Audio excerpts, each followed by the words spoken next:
ശ്രീരാമൻ എന്ന് മകന് പേരിട്ടിരിക്കുന്നു അവര്. അപ്പൊ ഒരു ആചാര്യൻ, ഒരു സപ്താഹ യജ്ഞാചാര്യൻ പറയാണ്, ശ്രീരാമന്റെ പേരിട്ടാൽ അവന്റെ ജീവിതം പോയി, അവൻ വനവാസം അവന്റെ എല്ലാം ഉപേക്ഷിച്ചിട്ട് അവൻ പോകേണ്ടി വരും, അവന് ഭാര്യ വേണ്ടില്ല, മകൾ വരില്ല, ഒന്നും വരില്ല എന്ന് പറഞ്ഞു കൊടുത്തത് കേട്ട് ഇവർ വിശ്വസിക്കുകയാണ്. അവർ എന്റെ അടുത്ത് വന്നിട്ട് വളരെ വിഷമത്തോടു കൂടി പറയാൻ ഇവന്റെ പേര് മാറ്റണം. അപ്പൊ ഞാൻ ചോദിച്ചു, അങ്ങനെയാണെങ്കിൽ ബിൽ ഗേറ്റ്സ് എന്ന് പേരിട്ടാൽ അവൻ പണക്കാരനാവും? തിരിച്ചു പറഞ്ഞാലോ, ശ്രീരാമൻ എന്ന് പേരിട്ടാൽ അവൻ നശിക്കണമെങ്കിൽ ബിൽ ഗേറ്റ്സ് എന്ന് പേരിട്ടാൽ അവൻ പണക്കാരനാകണം, മോഹൻലാൽ എന്നോ മമ്മൂട്ടി എന്നോ പേരിട്ടാൽ അവൻ വലിയ സിനിമാക്കാരനാകണം. അങ്ങനെയാണോ? ഇങ്ങനെ ചിന്തിക്കുന്നത് എന്തിനാണ്? ഇത്തരം ആചാര്യന്മാർ നെഗറ്റീവുകൾ പറയുകയും പണമോഹികളായി മാറുകയും ചെയ്യുമ്പോൾ സ്വാഭാവികമായിട്ട് അപ്പുറത്ത് കുഞ്ഞു പൈസയ്ക്ക് കാര്യം നടക്കുമെങ്കിൽ അവർ അങ്ങോട്ട് പോകുന്നത് മനുഷ്യ സഹജമാണ്.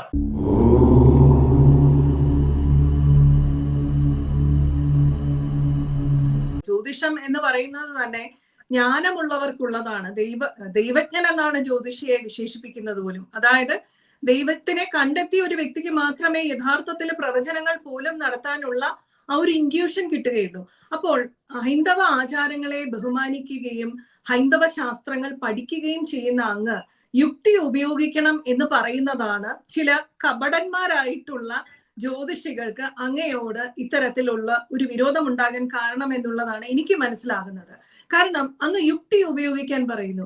എവിടെയും മനുഷ്യര് യുക്തി ഉപയോഗിച്ചു കഴിഞ്ഞാൽ അവരെ ചൂഷണം ചെയ്യാൻ സാധിക്കുകയില്ല. മറ്റൊരു ചൂഷണമാണ് നമ്മൾ സാധാരണയായിട്ട് കണ്ടുവരുന്ന പൊരുത്തം നോക്കൽ എന്നുള്ള ഒരു കാര്യം. വിവാഹം നടത്താനാണ് പൊരുത്തം നോക്കുന്നത്, അല്ലാതെ മുടക്കാനല്ല എന്ന് അങ്ങ് തന്നെ വളരെ വ്യക്തമായിട്ട് പല വീഡിയോകളിലും പറഞ്ഞിട്ടുള്ളത് ഞാൻ കേട്ടിട്ടുണ്ട്. അതിനെക്കുറിച്ച് ഒന്ന് അങ്ങ് വിശദീകരിക്കാമോ? നമ്മൾ ഇന്നത്തെ കാലത്ത് ഏറ്റവും കൂടുതൽ ചർച്ച ചെയ്യപ്പെടുന്ന ഒരു വിഷയമാണ് ഈ വിവാഹത്തിന് വേണ്ടി പലപ്പോഴും മതപരിവർത്തനം ചെയ്യുന്ന കുട്ടികളെ സംബന്ധിച്ച്. ഞാൻ മനസ്സിലാക്കിയ ഒരു പഠനം, അത് ഞാൻ മാത്രമല്ല പല ജ്യോതിഷികൾക്കും അറിയാവുന്ന ഒരു കാര്യമാണ്. പലപ്പോഴും ഈ കുട്ടികൾ പ്രണയബന്ധങ്ങളിലൊക്കെ കുരുങ്ങുമ്പോൾ വീട്ടുകാര് പിന്നീട് തിരിച്ചു പിടിച്ചു കൊണ്ടുവന്ന് അവരെ വിവാഹം കഴിപ്പിക്കാൻ നോക്കുമ്പോൾ അവര് സ്വാഭാവികമായിട്ട് നമുക്കറിയാം മാറിയിട്ടില്ല, ഇന്നും ജാതി വ്യവസ്ഥകൾ നമ്മുടെ ഇടയിലുണ്ട്. ആ ജാതിയിൽപ്പെട്ട ഒരു പയ്യനെ അല്ലെങ്കിൽ ഒരു പെൺകുട്ടിയെ കണ്ടുപിടിച്ച് കൊണ്ടുവരുമ്പോൾ പൊരുത്തം നോക്കി ഇത് നടത്താതിരിക്കാൻ വേണ്ടി ശ്രമിപ്പിക്കുമ്പോൾ കുറെ കഴിയുമ്പോൾ ഈ പേരൻസും മടുക്കും, ഈ കുട്ടിയും മടുക്കും. അപ്പൊ അവർ വിചാരിക്കും എന്നാ പിന്നെ പഴയതായാൽ മതിയായിരുന്നു, ഈ ജാതകവും പ്രശ്നങ്ങളും ഒന്നും നമുക്ക് ഉണ്ടായിരുന്നില്ലല്ലോ എന്ന് ചിന്തിക്കുന്ന, അങ്ങനെ ചിന്തിച്ച് മതം മാറി മറ്റും പോയിട്ടുള്ള ഒരുപാട് കുടുംബങ്ങളും ഒരുപാട് കുട്ടികളും നമുക്കിടയിലുണ്ട്. ഈ പൊരുത്തം എന്ന് പറയുന്നത് കേവലം 10 പൊരുത്തം എഴുതി കൂട്ടുന്നതും ജാതക ചേർച്ച നോക്കുന്നതും ദശാസന്ധി നോക്കുന്നതുമല്ല. നമ്മൾ കുടുംബ പൊരുത്തങ്ങൾ നോക്കണം. കുടുംബങ്ങൾ ഒന്നിച്ചു പോകാൻ കഴിയുന്നതാണോ എന്ന പൊരുത്തം നോക്കണം. സാമൂഹ്യമായ ഒരു പശ്ചാത്തലം രണ്ടുപേരുടെയും ഒരുമിച്ച് പോകാൻ കഴിയുന്നതാണോ എന്ന് നോക്കണം. വിദ്യാഭ്യാസപരമായി ഇവർ തമ്മിൽ പൊരുത്തമുണ്ടോ എന്ന് നോക്കണം, രണ്ടുപേരുടെയും വിദ്യാഭ്യാസ രീതികളിൽ. അതുപോലെ ഇവരുടെ ജോലി സംബന്ധമായ പൊരുത്തങ്ങൾ ഉണ്ടോ എന്ന് നോക്കണം. ശാരീരിക ഘടന, വലിയ തടിയുള്ള ഒരാൾ, സ്കെൽറ്റ് ഒരാൾ, അങ്ങനെ മാറി അവരുടെ ശാരീരിക ഘടനകൾ തമ്മിൽ പൊരുത്തപ്പെടാൻ പറ്റുമോ എന്ന് നോക്കണം. അതോടൊപ്പം നമ്മൾ നക്ഷത്രപ്പൊരുത്തവും ജാതക ചേർച്ചയും ദശാസന്ധിയും നോക്കണം. അല്ലാതെ ഇത് മാത്രം വിശ്വാസത്തിൽ എടുത്തുകൊണ്ട് ഇപ്പോ ഇത് പറയുമ്പോൾ എന്നാ പറ്റി ഇയാളെന്തിനാ പൊരുത്തം നോക്കുന്നതെന്ന് ചോദിച്ചാൽ പൊരുത്തം നോക്കണ്ട എന്നല്ല പറയുന്നത്. ആ പൊരുത്തവും നോക്കണം, ഒപ്പം ഈ പൊരുത്തം നോക്കണം. നോക്കാറുണ്ട്. ഇത് ഞാൻ പറയുമ്പോൾ എതിർക്കുന്ന ഒരാളുകളോട് ചോദ്യം, നിങ്ങളുടെ ഒരു പെൺകുട്ടി കല്യാണം കഴിക്കാനിരിക്കുന്നു, ഒരു ആലോചന വരുന്നു, 10ൽ 10 പൊരുത്തം അല്ലെങ്കിൽ 8 പൊരുത്തം ഉത്തമമുണ്ട്, ജാതകങ്ങൾ തമ്മിൽ നല്ലതുപോലെ ചേരും, അവർ ദശാസന്ധി ദോഷമില്ല, പക്ഷെ ആ പയ്യൻ മഹാ ഫ്രോഡാണ്, അവൻ ഡ്രഗ് അഡിക്റ്റ് ആണ്, മോശം സാഹചര്യത്തിൽ ജീവിക്കുന്നവനാണെങ്കിൽ നിങ്ങൾ ഈ പൊരുത്തത്തെ മാത്രം വിശ്വസിച്ചുകൊണ്ട് അവനെ കല്യാണം കഴിക്കാൻ നിൽക്കില്ലല്ലോ. അപ്പൊ നിങ്ങൾ എന്താ നോക്കുന്നത്? അവന്റെ സ്വഭാവ രീതികൾ നോക്കും. സ്വാഭാവികമായിട്ടുള്ള ഒരു കാര്യമാണ്. ഞാനത് കുറച്ചുകൂടി ക്ലാരിറ്റിയോടുകൂടി പറയുന്നു എന്നുള്ളതേ ഉള്ളൂ. അതാണ് നമ്മൾ ഇന്ന് പ്രാധാന്യത്തിൽ എടുക്കേണ്ടത്. കാരണം പൊരുത്തം മാത്രം ഇപ്പൊ 8 പൊരുത്തം ഉത്തമം എന്ന് പറഞ്ഞാൽ ഇവിടെ ഒരു ദാമ്പത്യ ജീവിതവും നല്ലതായി പോകില്ല. പരസ്പരം മനസ്സിലാക്കലുകളാണ് ജീവിതം എന്ന് പറയുന്നത്. ഞാനും എൻ്റെ ഭാര്യയും മധ്യമരഞ്ജു എന്ന് പറയുന്ന ദോഷത്തിൽപ്പെട്ട, ആരും വിവാഹം കഴിക്കാൻ സമ്മതിക്കാത്ത ദോഷത്തിൽപ്പെട്ട 2 നക്ഷത്രങ്ങളാണ്. അപ്പൊ ഞാൻ സ്നേഹിച്ചു, വാക്ക് കൊടുത്തു, അതുകൊണ്ട് ഞങ്ങൾ കല്യാണം കഴിച്ചു.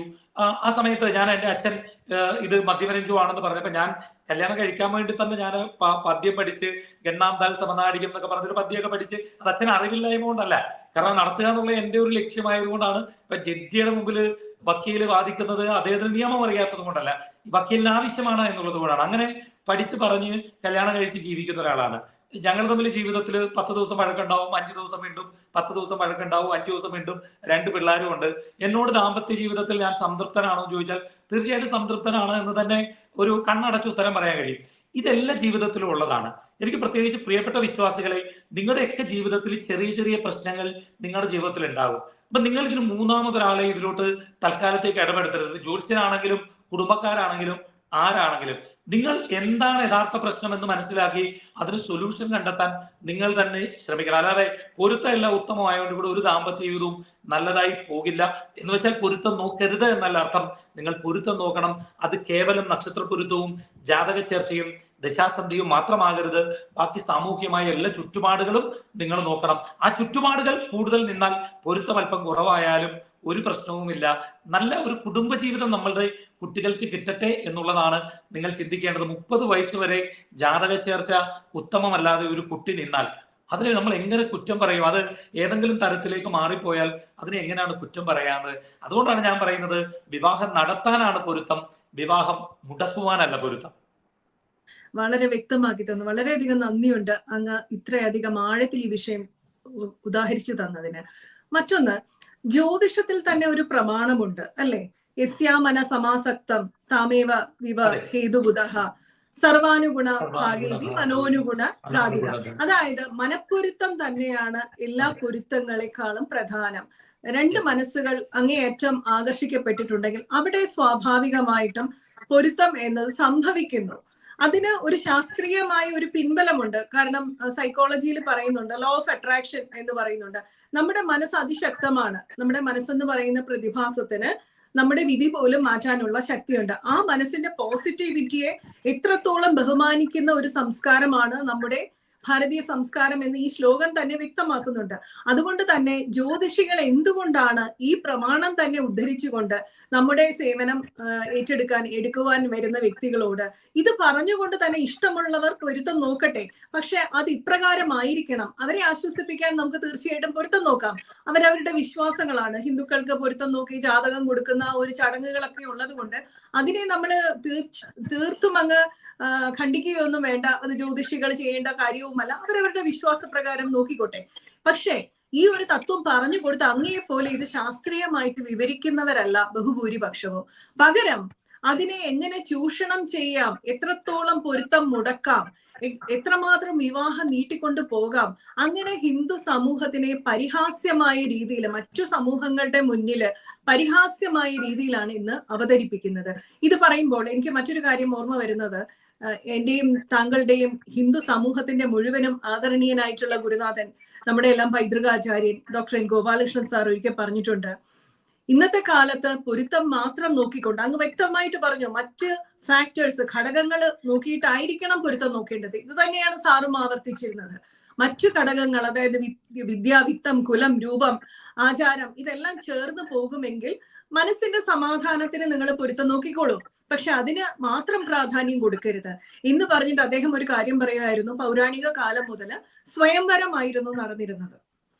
എങ്ങും പൊരുത്തം നോക്കിയതായിട്ട് നമ്മുടെ കാലഘട്ടങ്ങളിൽ എങ്ങും കാണാനില്ല. പക്ഷെ ഇത് സംഭവിച്ചത് ഭാരതം മുഗൾ ആക്രമണങ്ങൾക്ക് ഇരയായതിനു ശേഷമാണ് എന്നാണ് അദ്ദേഹം പറഞ്ഞിരുന്നത്. അതിനൊരു കാരണം വളരെ ബോധപൂർവം ഹിന്ദുവിന്റെ ജനസംഖ്യ കുറയ്ക്കാനും വിവാഹം നീട്ടിക്കൊണ്ടു പോകുവാനും അങ്ങനെ ഹിന്ദു സമൂഹത്തിന് ഒരു വെറുപ്പ് മനസ്സിലുണ്ടായിട്ട് അവരെ മറ്റ് മതങ്ങളിലേക്ക് പരിവർത്തനം ചെയ്യാനുള്ള ഒരു സാഹചര്യം ഒരുക്കുവാനുമായിരിക്കാം അങ്ങനെ ഒരു ആചാരം തന്നെ ഉണ്ടായത് എന്നൊരിക്കൽ അദ്ദേഹം നേരിട്ട് എന്നോട് സംസാരിക്കുകയുണ്ടായി. ഇതിനെ കുറിച്ച് അങ്ങേക്ക് എന്താണ് പറയാനുള്ളത്? തീർച്ചയായിട്ടും ഈ നമ്മള് മതപരിവർത്തനമൊക്കെ ഒരു വിഷയമൊക്കെ തന്നെയാണെങ്കിലും ഞാൻ എൻ്റെ ഒരു എക്സ്പീരിയൻസിൽ നിന്ന് മനസ്സിലാക്കുന്നത്, നമ്മൾ മറ്റു മതവിശ്വാസികളും മറ്റ് ആചാര്യന്മാരെയും കുറ്റം പറഞ്ഞിട്ട് കാര്യമില്ല എന്നുള്ളതാണ് എൻ്റെ ഒരു ബോധ്യം. ഞാൻ കഴിഞ്ഞ ദിവസം ഒരു യൂട്യൂബ് ഇതുപോലെ ഒരു ചർച്ചയിൽ, വിശ്വ ഹിന്ദു പരിഷത്തിന്റെ ചർച്ചയിൽ പങ്കെടുത്തപ്പോൾ ഒരു ആചാര്യൻ ഇതുപോലെ പറഞ്ഞു, ഒരു മറ്റ് മതവിശ്വാസത്തിലെ ഒരു സ്ഥലത്തേക്ക് ഒരുപാട് ഹിന്ദുക്കൾ ഒഴുകി ചെന്നിട്ട് മെഴുകുതിരി മേടിച്ചു കൊടുക്കുന്നു, അത് മേടിച്ചു കൊടുക്കുന്നു, ഇത് മേടിച്ചു കൊടുക്കുന്നു എന്ന് പറഞ്ഞു. അപ്പൊ ഞാൻ അതിന് കൊടുത്തൊരു മറുപടി, എന്തുകൊണ്ട് അവർ അങ്ങോട്ട് പോകുന്നു എന്നുള്ളൊരു പഠനമാണ് നമ്മൾ നടത്തേണ്ടത്. അവരവിടെ അത് ചെയ്യുന്നതിനെ അല്ല നമ്മൾ വിമർശിക്കേണ്ടത്. നമ്മുടെ ഒരു ക്ഷേത്രത്തിലേക്ക് ചെല്ലുമ്പോൾ, ഞാൻ തികഞ്ഞ ബോധ്യത്തോടെയാണ് പറയുന്നത്, എന്റെ കയ്യിൽ ഇതിന് തെളിവുമുണ്ട്. ലക്ഷ്മി, പക്ഷെ പലപ്പോഴും എനിക്ക് പേഴ്സണലി കേൾപ്പിക്കാം, പക്ഷേ പബ്ലിക്കായിട്ട് അതിനകത്ത് ബുദ്ധിമുട്ടുണ്ട്. ഒരു ക്ഷേത്രത്തിലേക്ക് ചെല്ലുമ്പോൾ അവിടുത്തെ ഒരു തിരുമേനി നിങ്ങളോട് ദൈവം കോപിച്ചിരിക്കുകയാണ്, വലിയ കുഴപ്പമാണ്, 15,000 രൂപയുടെ പൂജ നടത്തിയില്ലെങ്കിൽ നിങ്ങളുടെ ജീവിതമേ തകർന്നു പോകും എന്ന് ഒരു പെൺകുട്ടിയും അമ്മയും ചെല്ലുമ്പോൾ പറയാണ്. ഈ പെൺകുട്ടി വളരെ വിഷമത്തോടു കൂടി, അപ്പൊ 15,000 രൂപയാണ് അദ്ദേഹത്തിന്റെ ലക്ഷ്യം. പക്ഷെ ഈ കുട്ടിയെ ഇത് മാനസികമായിട്ട് വല്ലാണ്ട് തളർത്തി. ഈ കുട്ടി ക്ലാസ് റൂമിൽ പോയിരുന്നിട്ട് വിഷമിച്ച് ഇങ്ങനെ ഇരുന്നപ്പോ ഒരു സഹോദര മതസ്ഥയായ ഒരു കുട്ടി വന്നിട്ട് എന്താ പ്രശ്നം എന്ന് ചോദിച്ചു. അപ്പൊ ഈ കുട്ടി പറഞ്ഞു ഇങ്ങനെ ദൈവം കോപിച്ചിരിക്കുകയാണെന്നൊക്കെ പറഞ്ഞിട്ട് എനിക്കിപ്പോ സഹിക്കാൻ പറ്റുന്നില്ല എന്ന് പറഞ്ഞപ്പോൾ ആ കുട്ടി പെൺകുട്ടിയെ വിളിച്ച് അതിന്റെ ആചാര്യന്റെ അടുത്ത് പോയി. അവര് പറഞ്ഞു കൊടുത്തു ദൈവം നിങ്ങളെ പ്രൊട്ടക്ട് ചെയ്യും, ദൈവം നിങ്ങളെ താങ്ങും, ദൈവം നിങ്ങളുടെ കൂടെ ഉണ്ട് എന്ന്. ഇത് ഹിന്ദു ആചാര്യൻ പറഞ്ഞു കൊടുക്കേണ്ട കാര്യമാണ്. അതിനാണ് ക്ഷേത്രം. അവിടെ ചെന്ന കുട്ടിയെ പറഞ്ഞ് പേടിപ്പിച്ച് ഇപ്പൊ ആ കുട്ടി, ആ അമ്മ എന്നോട് പറയുകയാണ് ആ കുട്ടി ഇപ്പൊ മറ്റു വിശ്വാസത്തിലാണ്, ഇവിടെ വിളക്ക് എത്തിക്കണ്ടെന്ന് പറഞ്ഞിരിക്കുകയാണ്. ഇതിനാരാണ് ഉത്തരവാദി? ആ മറ്റാചാര്യനെ കുറ്റം പറഞ്ഞിട്ട് കാര്യമുണ്ടോ? നമ്മുടെ ഉള്ളിലാണ് പുഴുക്കുത്തുകൾ ഉള്ളത്. ആ പുഴുക്കുത്തുകളെ നമ്മൾ തിരിച്ചറിയുകയും അവരെ ഒറ്റപ്പെടുത്തുകയും അവരെ തിരുത്തുകയും ചെയ്യണം. അപ്പുറത്ത് മെഴുകുതിരി മേടിച്ചു കൊടുക്കാൻ ഒരാൾ പോകുന്നെങ്കിൽ അതിന്റെ കാരണം ഇപ്പുറത്ത് അവൻ വിളക്ക് കത്തിച്ചാൽ അവന് നല്ലത് കിട്ടും എന്ന ചിന്തയ്ക്ക് അപ്പുറം 30,000 രൂപ കൊണ്ട് കൊടുത്തെങ്കിലേ ഐശ്വര്യം കിട്ടൂ, ഇല്ലെങ്കിൽ ദൈവം കോപിക്കുന്നു എന്ന് അവനെ പറഞ്ഞു ഭയപ്പെടുത്തുന്നിടത്താണ് അവൻ മറ്റു സ്ഥലത്തേക്ക് പോകുന്നത്. എന്തുകൊണ്ടാണ് മതപരിവർത്തനം? ഇപ്പം പ്രണയത്തിന്റെ പേരിലാണെങ്കിൽ നമ്മുടെ വീട്ടിൽ എത്ര വീടുകളിൽ നമ്മുടെ കുഞ്ഞുങ്ങളെ നമ്മുടെ സംസ്കാരം പഠിപ്പിക്കുന്നുണ്ട്? ഞാൻ തികഞ്ഞ ബോധ്യത്തോടു കൂടി പറയാം, എന്റെ വീട്ടിൽ എന്റെ 2 മക്കളെയും എല്ലാ ദിവസവും സന്ധ്യയ്ക്ക് നാമം ജപിപ്പിക്കും. ഞാൻ എല്ലാ ദിവസവും എന്റെ കുഞ്ഞുങ്ങളോട് ഇരുന്ന് സംസാരിക്കും. എന്റെ മകളൊക്കെ 9 പഠിക്കുന്ന കുട്ടിയാണ്. എന്ത് ആചാരപരമായ കാര്യങ്ങൾ, അത് ഏത് മതത്തിന്റെ ചോദിച്ചാലും എനിക്ക് അറിയാവുന്നത് ഞാൻ അവരോട് എക്സ്പ്ലെയിൻ ചെയ്യും. അറിയാത്തത് ഞാൻ പഠിച്ചിട്ട് പറഞ്ഞു കൊടുക്കും. ഇത് എത്ര ഹൈന്ദവ ഭവനങ്ങളിൽ ചെയ്യാറുണ്ട്? എത്ര ആചാര്യന്മാർ ഇത് ചെയ്യാറുണ്ട്? ഈ എന്ത് പറഞ്ഞാലും വിശ്വസിക്കുന്ന. കഴിഞ്ഞ ദിവസം ഒരു ആള് വന്നിട്ട് എന്നോട് പറയാണ് ശ്രീരാമൻ എന്ന് മകന് പേരിട്ടിരിക്കുന്നു അവര്. അപ്പൊ ഒരു ആചാര്യൻ, ഒരു സപ്താഹ യജ്ഞാചാര്യൻ പറയാണ് ശ്രീരാമൻ പേരിട്ടാൽ അവന്റെ ജീവിതം പോയി, അവൻ വനവാസം അവന്റെ എല്ലാം ഉപേക്ഷിച്ചിട്ട് അവൻ പോകേണ്ടി വരും, അവന് ഭാര്യ വേണ്ടില്ല, മകൾ വരില്ല, ഒന്നും വരില്ല എന്ന് പറഞ്ഞു കൊടുത്തത് കേട്ട് ഇവര് വിശ്വസിക്കുകയാണ്. അവർ എന്റെ അടുത്ത് വന്നിട്ട് വളരെ വിഷമത്തോടു കൂടി പറയാണ് ഇവന്റെ പേര് മാറ്റണം. അപ്പൊ ഞാൻ ചോദിച്ചു, അങ്ങനെയാണെങ്കിൽ ബിൽ ഗേറ്റ്സ് എന്ന് പേരിട്ടാൽ അവൻ പണക്കാരനാവും? തിരിച്ചു പറഞ്ഞല്ലോ, ശ്രീരാമൻ എന്ന് പേരിട്ടാൽ അവൻ നശിക്കണമെങ്കിൽ ബിൽ ഗേറ്റ്സ് എന്ന് പേരിട്ടാൽ അവൻ പണക്കാരനാകണം, മോഹൻലാൽ എന്നോ മമ്മൂട്ടി എന്നോ പേരിട്ടാൽ അവൻ വലിയ സിനിമാക്കാരനാകണം. അങ്ങനെയാണോ? ഇങ്ങനെ ചിന്തിക്കുന്നത് എന്തിനാണ്? ഇത്തരം ആചാര്യന്മാർ നെഗറ്റീവുകൾ പറയുകയും പണമോഹികളായി മാറുകയും ചെയ്യുമ്പോൾ സ്വാഭാവികമായിട്ട് അപ്പുറത്ത് കുഞ്ഞു പൈസയ്ക്ക് കാര്യം നടക്കുമെങ്കിൽ അവരങ്ങോട്ട് പോകുന്നത് മനുഷ്യ സഹജമാണ്. അതിന് നമ്മൾ മറ്റുള്ളവരെ കുറ്റം പറയുന്നതിനേക്കാൾ ഞാൻ മനസ്സിലാക്കുന്നത് നമ്മുടെ ഉള്ളിലെ പുഴുക്കുത്തുകളുണ്ട്. നമ്മുടെ ഉള്ളിൽ മോശമായി കാര്യങ്ങൾ ചെയ്ത് പണമുണ്ടാക്കുന്നവരുണ്ട്. നമ്മുടെ ഉള്ളിൽ നമ്മുടെ വിശ്വാസികളെ ചൂഷണം ചെയ്യുന്നവരുണ്ട്. അവർ ഒന്നുകിൽ സ്വയം തിരിച്ചറിയുക, ഇല്ലെങ്കിൽ അവരെ തിരുത്താൻ ഈ സംഘടനകൾ അടക്കമുള്ളവർ തയ്യാറായെങ്കിൽ തീർച്ചയായിട്ടും ആരും എങ്ങും പോകില്ല. കാരണം ഒരുപാട് നന്മകൾ ഉള്ള ഒരു സ്ഥലമാണ് ഇവിടം. ആ നന്മകൾ പറഞ്ഞു കൊടുക്കാൻ വേദികൾ ഉണ്ടാകണം, പറഞ്ഞു കൊടുക്കാനുള്ള ആചാര്യന്മാരുണ്ടാകണം. അത് പറഞ്ഞാൽ ഉടനെ താഴെ വന്ന് നീ ഹിന്ദു വിരോധിയാടാ, നീ വിശ്വാസം ഇല്ലാത്തവരാടാ, ഊളയാടാ, തരികിടയാടാ എന്ന് പറയുന്നതിന് പകരം ഇവൻ പറയുന്നതിൽ എന്തെങ്കിലും കാര്യമുണ്ടോ എന്ന് ചിന്തിക്കാൻ പോലും ശ്രമിക്കാത്ത തീവ്രമായി ഹിന്ദുത്വം എന്ന് പറയുന്ന വിശ്വാസികൾ, അവരാണ് ഏറ്റവും വലിയ അപകടകാരികളെന്നാണ് ഞാൻ മനസ്സിലാക്കുന്നത്. ലക്ഷ്മി, തീർച്ചയായിട്ടും അങ്ങ് പറഞ്ഞതിനോട് ഒരു ചെറിയ വിയോജിപ്പ് മാത്രം പറയട്ടെ. തീവ്ര ഹിന്ദുക്കൾ ഒരിക്കലും ഇത്തരത്തിൽ പ്രതികരിക്കാറില്ല. അവർക്ക് കാര്യങ്ങൾ അറിയാം, ശാസ്ത്രം അറിയുന്നവരാണ്. കാരണം നമ്മുടെ തന്നെ സുഭാഷിതങ്ങളിലുണ്ട് യുക്തി എത്രത്തോളം പ്രാധാന്യമുള്ളതാണെന്ന് വ്യക്തമാക്കുന്ന സുഭാഷിതങ്ങളുണ്ട്. അങ്ങേക്ക് അറിയുമായിരിക്കും, യുക്തിയുക്തം ഉപാദേയം വചനം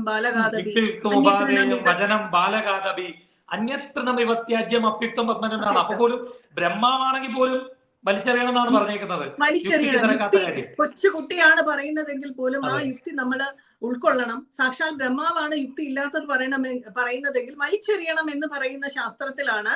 ഇതറിയാത്ത ഹിന്ദുക്കളാണ് ഇത്തരത്തിൽ പ്രതികരിക്കുന്നത്, അല്ലെങ്കിൽ അങ്ങേ ഹിന്ദു വിരുദ്ധൻ എന്നും ആചാര വിരുദ്ധൻ എന്നും ഒക്കെ പറയുന്നത്. അതുകൊണ്ട് തന്നെ തീവ്ര ഹിന്ദുക്കൾ ഒരിക്കലും അങ്ങനെ പറയില്ല എന്നുള്ളത് ഒന്ന് തിരുത്തിക്കൊണ്ട് തന്നെ പറയട്ടെ. അങ്ങയുടെ അഭിപ്രായത്തിൽ ഹിന്ദു സമൂഹത്തിന് ക്ഷേത്രങ്ങളിൽ നിന്ന് തന്നെ ഇത്തരം ബോധവൽക്കരണങ്ങൾ ആവശ്യമല്ലേ? അതിന് അങ്ങേ പോലെയുള്ള ആചാര്യന്മാർക്ക് എത്രത്തോളം വലിയൊരു പങ്ക് വഹിക്കാൻ സാധിക്കും? ഒരു യൂണിവേഴ്സിറ്റി പോലെ ഇത്തരം കാര്യങ്ങള് ആധികാരികമായിട്ട്, ജ്യോതിഷം പോലും കൈകാര്യം ചെയ്യുന്നവർ ആധികാരികമായിട്ട് അത് കൈകാര്യം ചെയ്യാനുള്ള സംവിധാനങ്ങൾ ഉണ്ടാകേണ്ടതല്ലേ? അതിനെക്കുറിച്ച് അങ്ങേക്ക് എന്താണ് പറയാനുള്ളത്? തീർച്ചയായിട്ടും ഈ ക്ഷേത്രങ്ങളിൽ ഇന്ന് എനിക്ക് തോന്നുന്നു പൊളിറ്റിക്സ് ഈ ക്ഷേത്രങ്ങളിലും കടന്നു കയറിയിട്ടുണ്ട്. പലപ്പോഴും ഈ അധികാരം പിടിക്കുക, ഉപദേശക സമിതിയാക്കുക, അങ്ങനെയുള്ളതിലേക്ക് എത്തുന്നുണ്ട്. ഞാൻ പണ്ട് ക്ഷേത്രങ്ങളിൽ ഒരിക്കലും വീഡിയോ ചെയ്താണ്. ഞാൻ പണ്ട് ക്ഷേത്രങ്ങളിൽ നിരന്തരം പ്രഭാഷണങ്ങൾ പോകുന്ന ആളാണ്. പക്ഷെ ഞാൻ മനസ്സിലാക്കുന്നത് ക്ഷേത്ര ഭാരവാഹികൾക്ക് പോലും ഇന്നത്തെ കാലത്ത് ഇതിനോട് വലിയ താല്പര്യമില്ല. മറ്റ് കലാരൂപങ്ങൾ നടത്തുക, ടൈം കില്ലിംഗ് പ്രോഗ്രാം ആക്കി എവിടെന്നെങ്കിലും ഒരു പ്രഭാഷകനെ കൊണ്ടുവരിക, അയാള് ഒഴിഞ്ഞ കസേരകൾക്ക് മുമ്പിൽ നിന്നുകൊണ്ട് എന്തെങ്കിലുമൊക്കെ പറഞ്ഞു പോവുക. ഈ ക്ഷേത്രാചാരങ്ങൾ ആ വിശ്വാസികളെ പഠിപ്പിക്കണം എന്നവർക്കൊരു ധാരണ ഇല്ല. ഞാൻ തികഞ്ഞ ബോധ്യത്തോടു കൂടി എല്ലാ ക്ഷേത്രങ്ങളെയും പറയുന്നില്ല, ഭൂരിഭാഗവും പക്ഷേ ഇങ്ങനെ ഒരു ധാരണയില്ല. ടൈം ഫില്ലിംഗ് പ്രോഗ്രാം ആക്കി ഇതിനെ മാറ്റുകയാണ്. അധികാരം പിടിക്കുക. ഞങ്ങൾ ക്ഷേത്രോപദേശക സമിതി പ്രസിഡന്റാണ്, ഞാനാണ് സെക്രട്ടറി, ഞാനാണ് ഖജാൻജി എന്ന് പറയുന്ന ആളുകൾ ഈ വിശ്വാസികളെ ബോധവൽക്കരിക്കാനുള്ള ശ്രമങ്ങൾക്ക് വേണ്ടിയുള്ള ക്ലാസുകൾ സംഘടിപ്പിക്കാൻ അവർ മുന്നിട്ടിറങ്ങുന്നില്ല. മതപ്രഭാഷണങ്ങൾ നടത്തുന്നവർക്ക് ടൈം ഫില്ലിംഗ് വേദികൾ ഇവർ ഒരുക്കാറുണ്ട്. അതുകൊണ്ട് പലപ്പോഴും എന്തു പറഞ്ഞാലും തെറ്റിദ്ധരിക്കുന്ന നിലയിലേക്ക് നമ്മുടെ വിശ്വാസികൾ മാറാറുണ്ട്. ഉദാഹരണമായി ശബരിമലയിലെ യുവതീ പ്രവേശവുമായി ബന്ധപ്പെട്ട് ചർച്ചകൾ നടന്നു വരുന്ന സമയത്ത് ന്യൂസ് 24 എന്ന് പറയുന്ന ന്യൂസ് ചാനൽ, ഇന്നും യൂട്യൂബിൽ ആ വീഡിയോ അവൈലബിൾ ആണ് എന്നാണ് ഞാൻ മനസ്സിലാക്കുന്നത്, അതുകൊണ്ടാണ് ഞാൻ ചാനലിന്റെ പേര് പറഞ്ഞത്. അവരൊരു വാർത്ത ചെയ്തു. അന്ന് തന്ത്രി അവരിങ്ങനെയാണ് അവരുടെ വാർത്ത: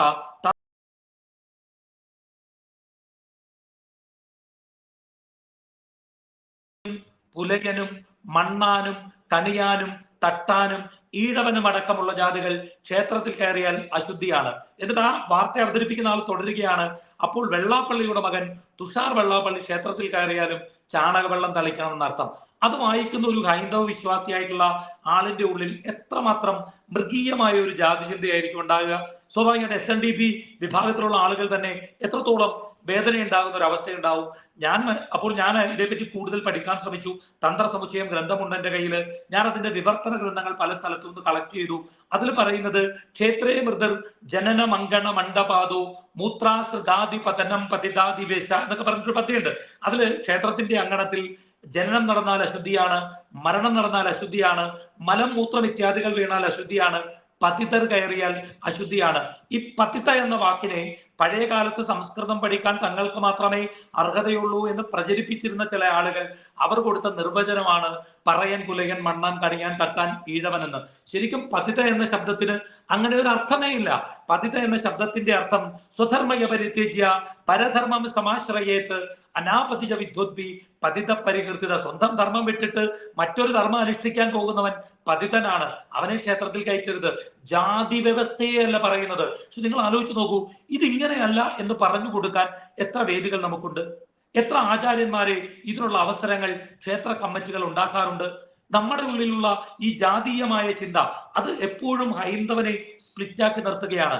ആ ജാതീയ ചിന്ത മാറ്റാനുതകുന്ന രീതിയിൽ നമ്മുടെ ഗ്രന്ഥങ്ങളെ വ്യാഖ്യാനിക്കാൻ കഴിയുന്ന ആളുകളെ ക്ഷേത്രങ്ങളിലേക്ക് കൊണ്ടുവരണം.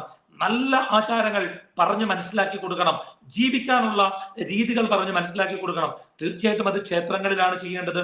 ക്ഷേത്ര ഭാരവാഹികൾ വേണം ഇത് മുന്നിട്ടെടുത്ത് മുന്നോട്ട് പോകാനുള്ളതാണ് എൻ്റെ അഭിപ്രായം. തീർച്ചയായിട്ടും അങ്ങേ പോലെയുള്ളവർ ഇത്തരം നിർദ്ദേശങ്ങൾ വെക്കുക മാത്രമല്ല അതിനുവേണ്ടി പരിശ്രമിക്കണം എന്നുള്ളതാണ് എന്റെ അഭ്യർത്ഥന. കാരണം ക്ഷേത്രങ്ങളിൽ എത്തുന്ന എത്രയധികം ജനങ്ങളാണ് എത്തുന്നത്, ലക്ഷക്കണക്കിന് ജനങ്ങളാണ് ക്ഷേത്രങ്ങളിൽ എത്തുന്നത്. അവിടെ അവർക്ക് ഇത്തരത്തിലുള്ള ഒരു പ്രബോധനം അഥവാ ഒരു കൗൺസിലിംഗ് കിട്ടിക്കഴിഞ്ഞാൽ തന്നെ അവര് അങ്ങ് നേരത്തെ പറഞ്ഞ പോലെ മറ്റൊരു ധർമ്മത്തിലും ചെന്ന് പെടില്ല.